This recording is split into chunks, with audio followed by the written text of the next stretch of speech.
We've had so much going on. Lee Anderson has been suspended. Breaking news. But let's welcome again to my panel broadcast from columnist Lizzie Cundy and also trade unionist Andy MacDonald.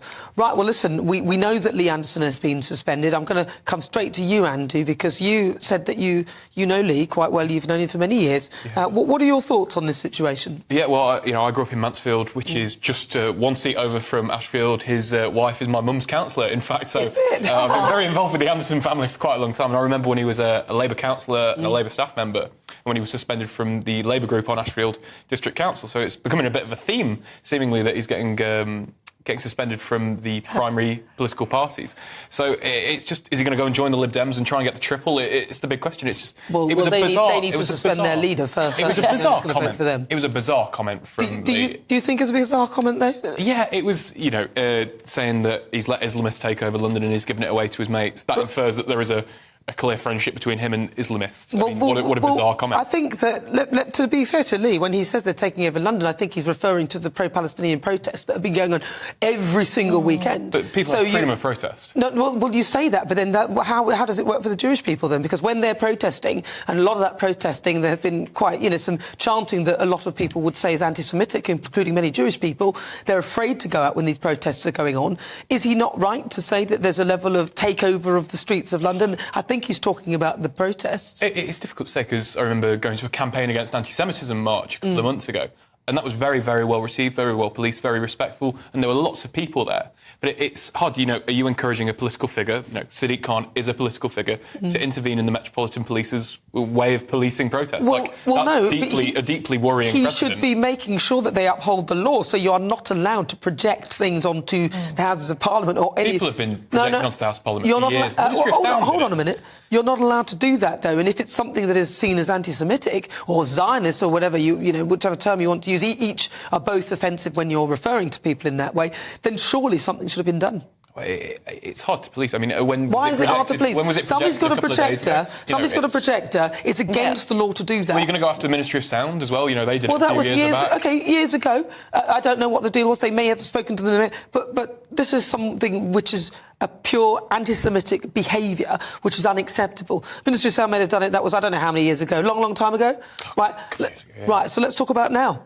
Well, I mean, I assume that there's been a police report filed and the police will be going through their due process. It's okay. It's not his responsibility as a political figure to intervene in the process. It is Sadiq Khan, as Mayor of London, to decide whether those things can go ahead, and he's obviously decided that they can go on and week out. Look, I'm a friend of Lee's, and he is no way a racist. He's actually saying what a lot of the people think, and he speaks from the heart, and he's not afraid to. I'm afraid people have had enough. They've had enough of intimidation. They've had enough of threats. Enough of these so-called democratic demonstrations. Listen, I got caught up in one of them and I was scared. I really was scared. And I think people have just had enough of it. And he's saying what a lot of us are feeling. They need to arrest the people that are chanting hate, that are projecting hateful words on our public buildings. This cannot go on. But what would you say to the point that his comments may stoke tension, so they're divisive, which is what Wes Streeting was saying. They're divisive. He's a political figure. He's quite a powerful political figure. He's got a big following. A lot of people respect him. If he says things like that, then his followers may go along with that in a negative manner. I totally agree with what you said, Nana. Look, I believe in freedom of speech, but with responsibility, and I think his words were a bit clumsy, as you said. But I think Lee is, as I said, unlike many MPs who just speak with their head, he speaks with his heart, and a lot of us all are feeling exactly how he is feeling. What would you say to that, though, Andy, that a lot of people are feeling that way, and he speaks for a lot of people? Well, seemingly, he kind of admitted that there was a problem with what he said, because in his statement, I can't remember the exact word. No, he said they were clumsy. So but he said, he understands the position he's put the Prime Minister and the Chief Whip because he didn't apologise. So he does recognise that there was an issue. So I guess that's... Well, no, he's recognised it because he didn't apologise. Doesn't mean that he doesn't mean what he's saying. Do you see what I mean? But if he says there's an issue for not apologising, that does recognise that there is an issue with the words. He recognises it, but he has recognised that. I'm not defending him. I'm just saying that I'm agreeing with you that he has recognised that. But either way, he may have been clumsy with his words. My point is that he may well be saying what a lot of people are thinking.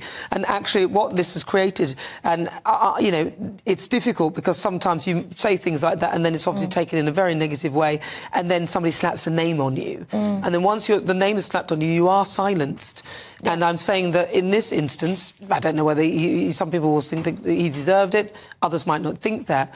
But this name-calling type thing is where it silences people from actually giving an opinion. I would argue that he's not silenced, you know. I mean, how many thousands of followers does he have on Twitter? I think something like 90, 100,000, quite up. And he's got, you know, excellent show here, Lee Anderson's Real World on Fridays at 7. You know, you can watch it on GB News. You know, I don't think he is silenced at all. I think he's got a large platform to say whatever he likes. I don't mean it like that. I mean, if somebody calls you something like that, then you have to kind of step back from what you're saying. Yeah, well, and we've seen this in Parliament. MPs have been scared of saying how they really feel. This is the problem, and that's what MPs should speak from the heart, not from the head, and that's what's happening. Because now, look, he's been suspended, which I think is wrong.